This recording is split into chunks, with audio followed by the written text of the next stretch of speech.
ที่จะเรียนกันวันนี้นะคะให้ดูหน้า203ก่อนเมื่อกี้อ่านไปแล้วใช่ไหมคะบทนี้ชื่อว่า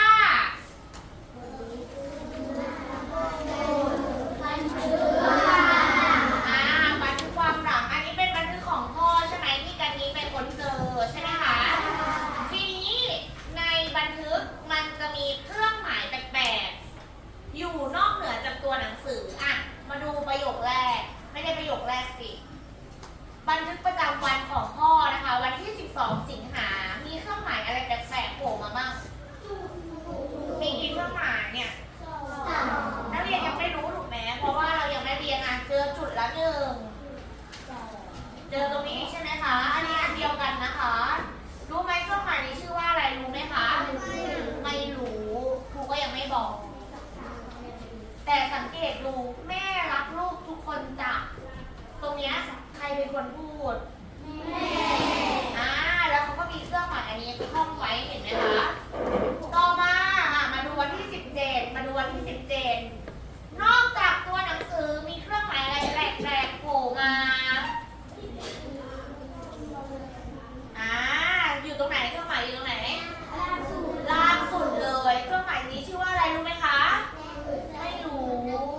รู้ไหมรู้เหรอใครรู้เครื่องหมายชื่อว่าและอื่นๆไม่ใช่อันนั้นไม่ใช่ชื่อเครื่องหมายปายันเล็กยังไม่ถูกปายันใหญ่ปายันใหญ่รู้ได้ไงเคยเรียนแล้วเหรอเคยป.2เคยเรียนตอนป.2ไม่เป็นไรวันนี้ยังไม่รู้ไม่เป็นไรต่อมาดูวันที่10 ตุลา10 ตุลาเจออะไรแปลกๆเจอเครื่องหมายอะไรแปลกเจอจุดละ1เจออะไรอีกแล้วหมายอะไรหมายตกใจแล้วชื่อจริงเครื่องหมายตกใจชื่ออะไรเครื่องหมายตกใจชื่อเล่นแต่ชื่อจริงชื่ออะไรรู้ไหมยังไม่รู้ลงมาอีก10 พฤศจิกาจุดหมายอะไรจุดเครื่องหมายตกใจแค่นี้เหรอ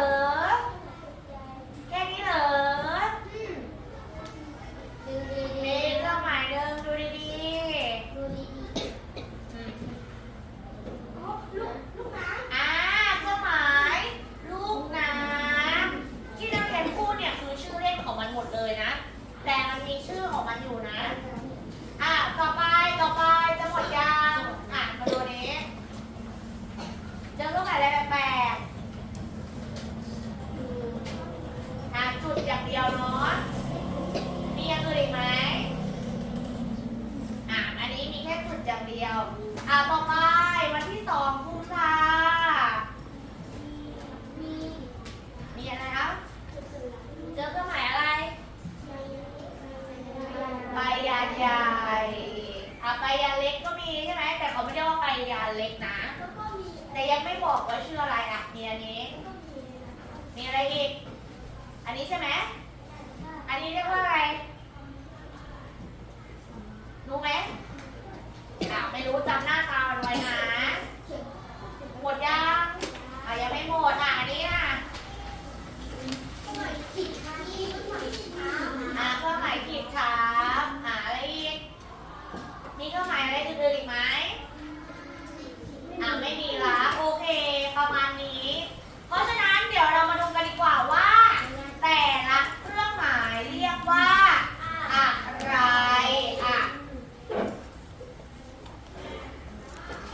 พวกเราอยู่แต่คนสวยกันอีกแล้วและเสียงคุณป้าไทยวันนี้นะคะเสียงใครนี่ภาษาไทยพร้อมแล้วไปดูกันเลยค่ะอันนี้เรียกว่าเครื่องหมายในภาษาไทยนะคะหรือว่าเครื่องหมายวรรคตอนเอาไว้เขียนเพื่อแบ่งวรรคแบ่งตอนให้อ่านแล้วมันเข้าใจง่ายขึ้นมาดูเครื่องหมายแรกวรรคตอนนะคะหรือเครื่องหมายในภาษาไทยคือเครื่องหมายหรือสัญลักษณ์ที่ใช้ในการแบ่งวรรคตอนเพื่อสื่อความหมายได้ชัดเจนขึ้นเห็นไหมคะเขาใส่มาเพื่อแบ่งวรรคตอนให้สื่อความหมายชัดเจนขึ้นนะคะเครื่องหมายที่คุณ ครูจะพานักเรียนมารู้จักกัน ให้นักเรียนเขียนบนอากาศก่อนเลย เริ่มจากหัวเหมือนเขียนขอไข่เหมือนเขียนขอขวดแต่ไม่จบนึกออกปะใช่อันนี้ชื่อว่าวันนี้นะคะนั่นก็คือ ว่า ไม้ยมก ไม้ยมกเขียนด้วยพูดด้วยไม้ยมกเอาไว้ทำอะไรใครตอบได้เอาไว้เขียนซ้ำคำที่ต้องการอ่านซ้ำหรือเขียนซ้ำนั่นเอง ไม้ยมกนะคะจะใช้หลักคำหรือข้อความที่ต้องการอ่านซ้ จำนะคะจำชื่อนะคะ เดี๋ยวนี้ตอบคำถามนะ ำยกตัวอย่างเช่นเร็ว คำนี้อ่านว่าเราจะพูด2 รอบใช่ไหมคะ เราไม่จำเป็นต้องเขียนคำว่าเร็ว2 ครั้ง แต่เราเขียนเร็ว1 ครั้งและใช้ไม้ยมกเขียนหลังคำที่เราต้องการอ่านซ้ำ เร็วอ่านว่าเร็วเด็กๆอ่านว่าเด็กๆ อ่านพร้อมกันเลย ไวๆอ่านว่าไวๆไฟไหม้อ่านว่าไฟไหม้ อันนี้อ่านว่าไฟไหม้ยกมาทั้งคำนะคะ ไม่ใช่เอามาแค่พยางค์เดียว ไม่ใช่ว่าไฟไม่ไหม้สรุปรถดับเพลิงจะมาช่วยไหมคะไม่นะต้องอ่านว่าไฟไหม้อ่านทั้งคำ วันหนึ่งอ่านว่าวันหนึ่งนักเรียนจะสังเกตเห็น สัญลักษณ์นี้เรียกว่าอะไรไม้ยมก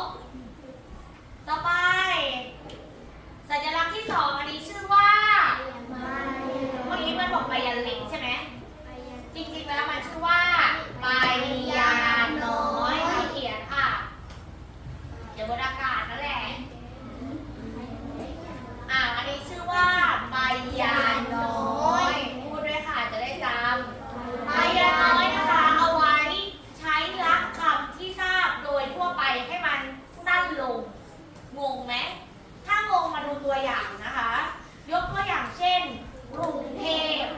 จริงๆแล้วชื่อเต็มๆชื่อว่ากรุงเทพมหานค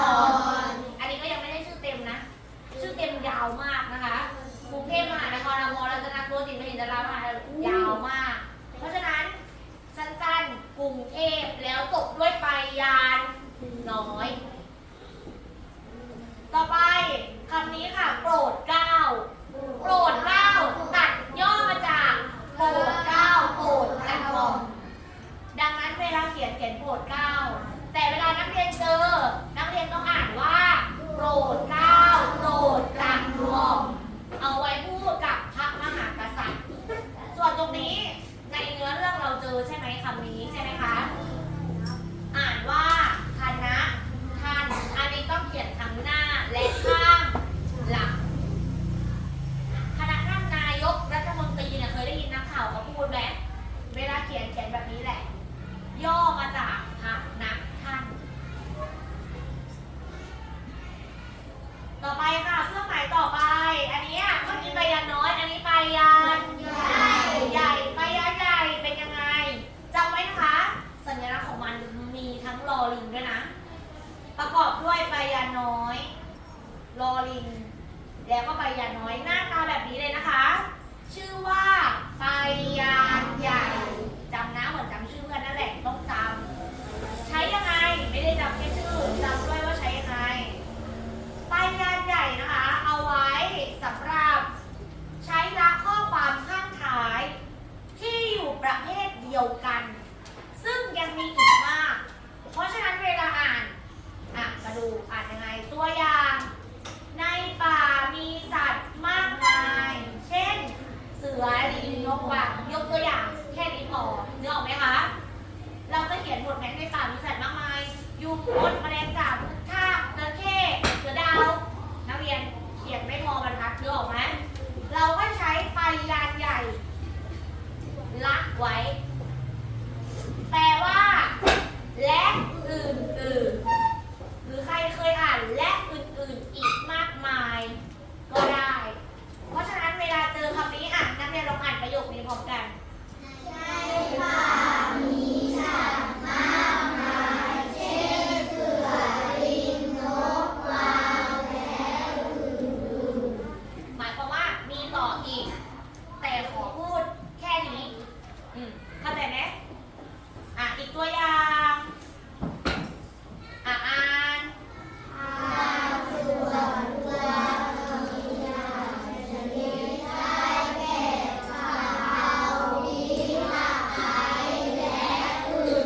วนตัวมีแค่3ชนิดนี้ไหมคะไม่เราแค่ยกตัวอย่าง และมันมีอีกนึกออกไหมคะ เราก็ใช้ไปยาใหญ่รักไว้ข้างท้ายต่อไปเครื่องหมายนี้เมื่อกี้แม่ทุกคนรักลูกจ๋าเป็นเครื่องหมายคำพูด แต่ว่าชื่อจริงๆของมันชื่อว่าอัญญประกาศพูดสิอัญญประกาศจำไว้นะหน้าตานี้ชื่อว่าอัญญประกาศอัญญประกาศเป็นเครื่องหมายคำพูดสั้นๆง่ายๆใช้เขียนหน้าและหลังข้อความก็คือเขียนข้อมมีข้อความอยู่ตรงกลางและเขียนเครื่องหมายข้อมหัวกับท้ายหรือเปล่าปะใช้เขียนหน้าและหลังข้อความที่เป็นคำพูดเพื่อเน้นข้อความให้เด่นชัดยกตัวอย่างเช่นแม่บอกว่าแม่รักลูกทุกคนจ๋าเนี่ยเป็นคำพูดของแม่แล้วเห็นไหมคะใช้ข้อความที่เป็นคำพูดเพื่อนเรียกเด็กชายคนนั้นว่าภูผาเน้นว่าเพื่อนคนนั้นชื่อภูผาอีก1 รอบเครื่องหมายนี้ชื่อว่าอะไรนะจำเครื่องหมายเหมือนจำชื่อเพื่อนนั่นแหละนั่งหลังตรงค่ะต่อไปเครื่องหมายนี้ชื่อว่าอัศเจรีชื่อเล่นก็คือเครื่องหมายตกใจแต่จริงๆแล้วชื่อจริงมันชื่ออัศเจรีพูดอัศเจรีเป็นเครื่องหมายแสดงอารมณ์ความรู้สึกนะคะใช้หลังคำที่เป็นอารมณ์สื่อถึงอารมณ์ยกตัวอย่างเช่นอ่านธรรมดามากเลยเขาอุตส่าห์ใส่อัศเจรีมาอารมณ์สื่ออารมณ์ว้าวแล้วไงต่อต่อค่ะ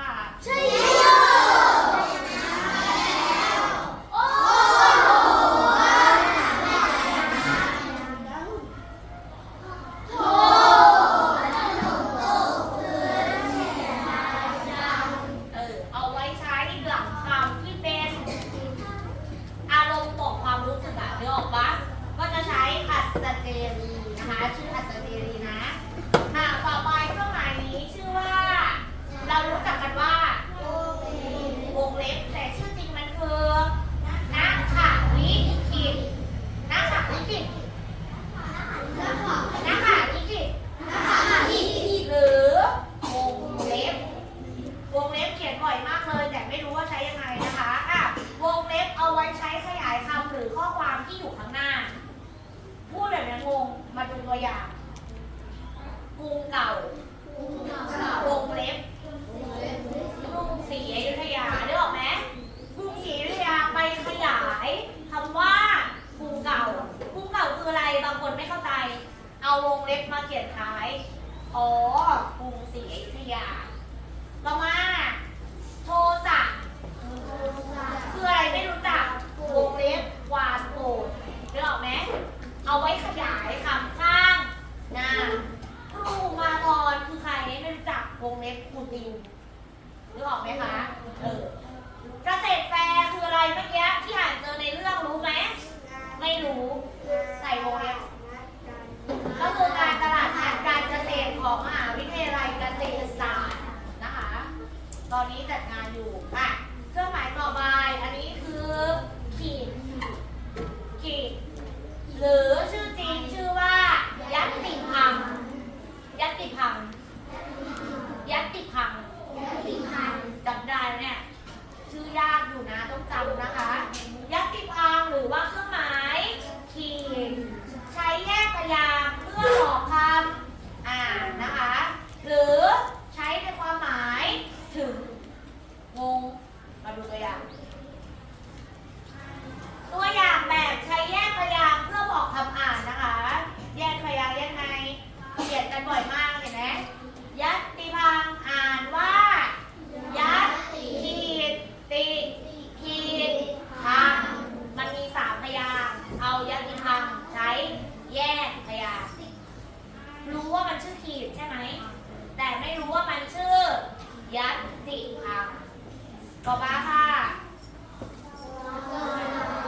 รียนภาษาไทยเวลา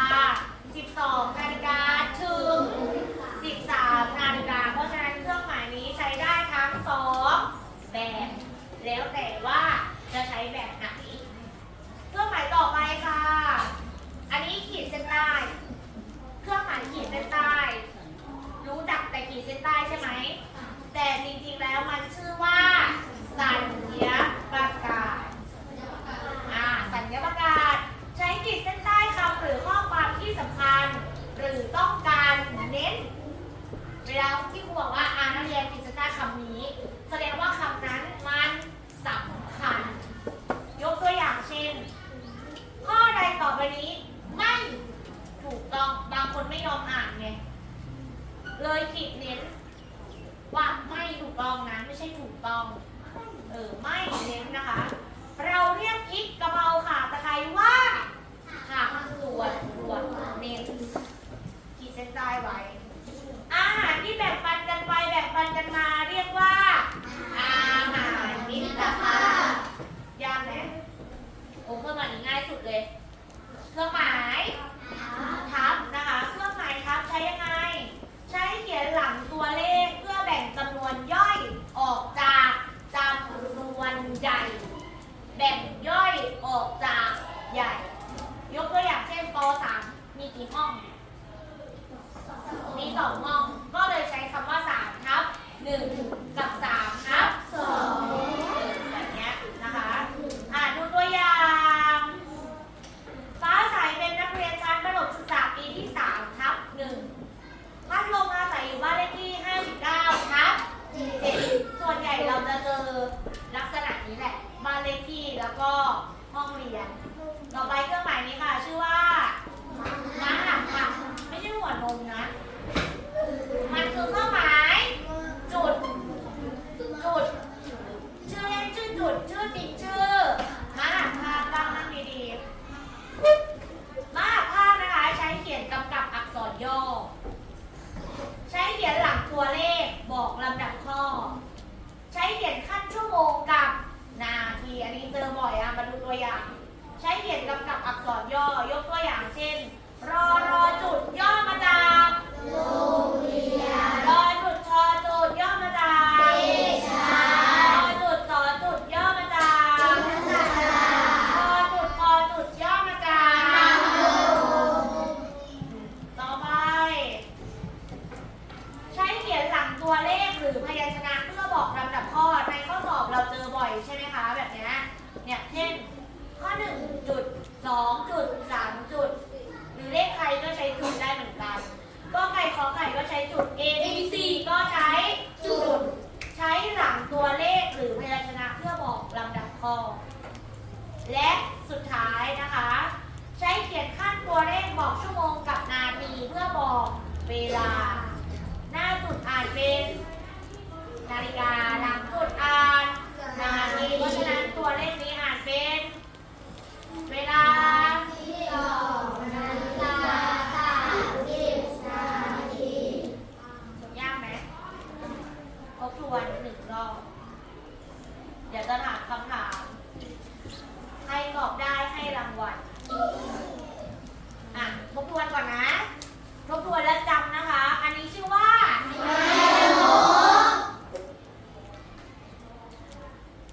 ให้จำ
ใจปะอ่ะอีกหนึ่งรอบไล่จากข้างหลังมั่งอ่ะอ่านมาผูกพักสัญญาเขียนด้วยแล้วจำเขียนแล้วจำ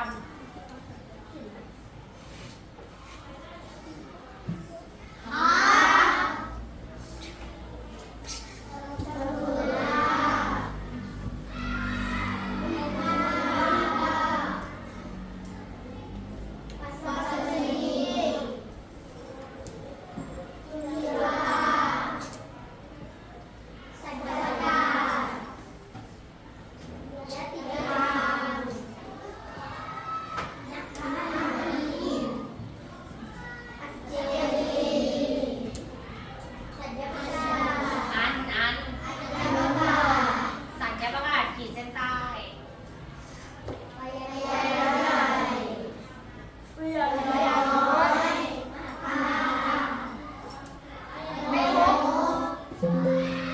พร้อม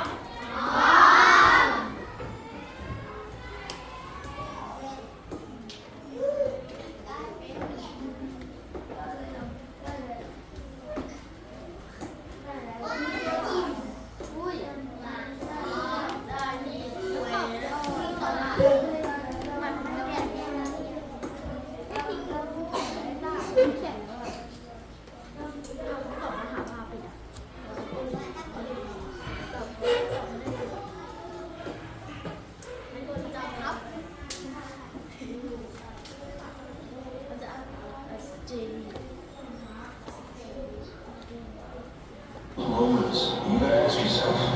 what do I want? We've got eight. .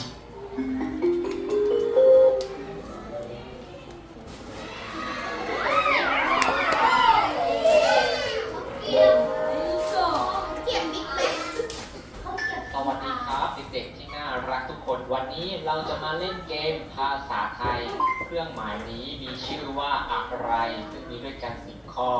พร้อมแล้วไปดูกันเลยครับ ข้อที่1 กูยังไม่ได้พูดเลยไม่พูดเลย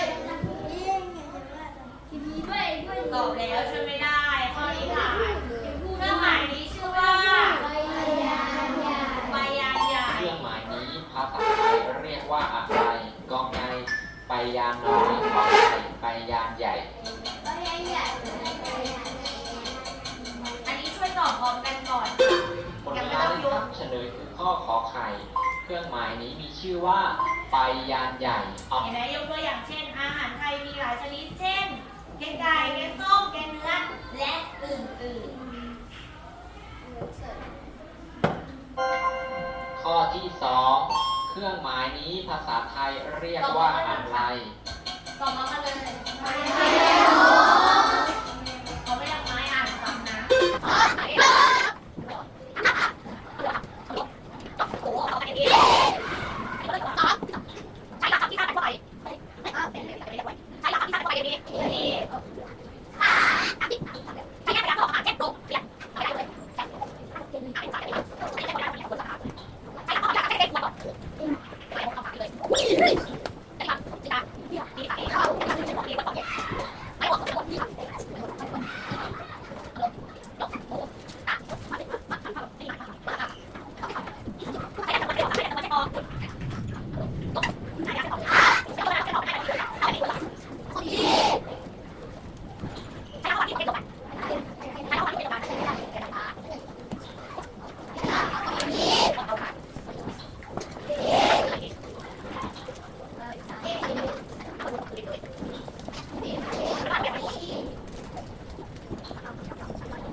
ห้ามเปิดหนังสือนะ มีคนแอบเปิด ไม่น้ำหายแล้ว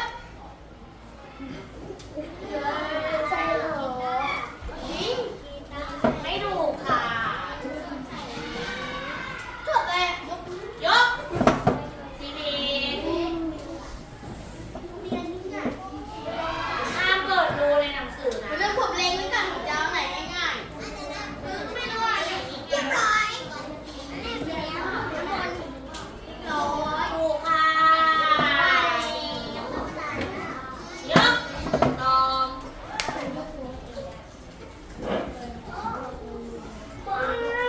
จะเล็งเลยสุดท้ายเล็งสุดท้ายอ่ะ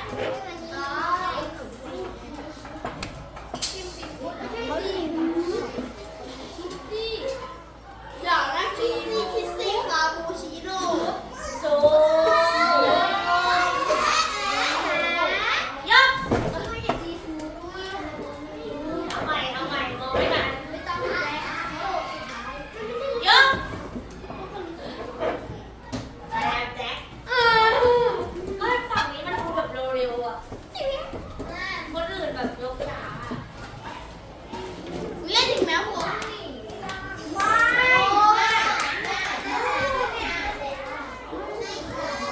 ได้คลิกลากคลิกฝั่งนี้ดีไม่ได้ได้ไงล่ะคลิกแล้วลากคลิกค้างไว้แล้วลาก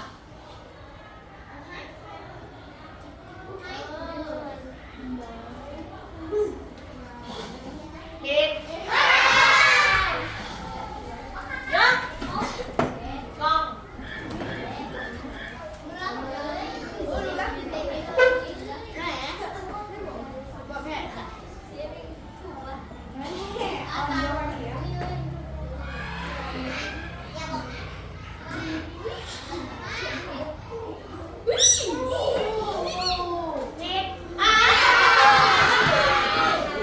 ดยกดาว โอ้ยสามต้องเล่นไหมเฮ้ยเขาเล่นแข่งค่ะ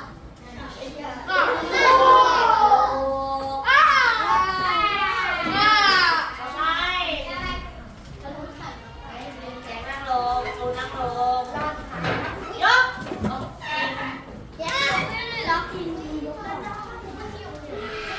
เหลือที่3 อันเอง อุ้ยมาดูไว้ดิขออุ้ยผมยังไม่ได้เลย โอ้เล็งไว้อยู่เลยให้คนสุดท้าย ผม เพ ยัง ราะว่า ไม่ เหลื ได้ อแค่2 อันไง ผมยังไม่ได้เลยอ่ะ ถ้าหนูตอบไม่ได้อ่ะยกเอาจ้า อุ้ยขอที่ครับ ได้แล้วก็แบ่งปันกันกินก็ได้ไหมล่ะ ขอสุดท้ายอ่ะ โอ้ ขอ อันสุดท้ายชื่อว่าบุพสัญญาจริงเปล่า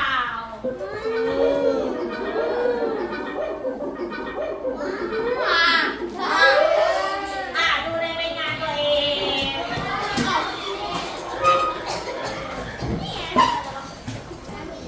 เห็นในใบงานไหม มีทั้งหมด 12 เครื่องหมายนะคะ แต่ละเครื่องหมายมีชื่อเรียกว่าอะไร คิดเลยเขียนเลย ไอ้เนี่ยเขียนไปแล้วอ่ะเขาต้องเป็นตรงที่2เครื่อง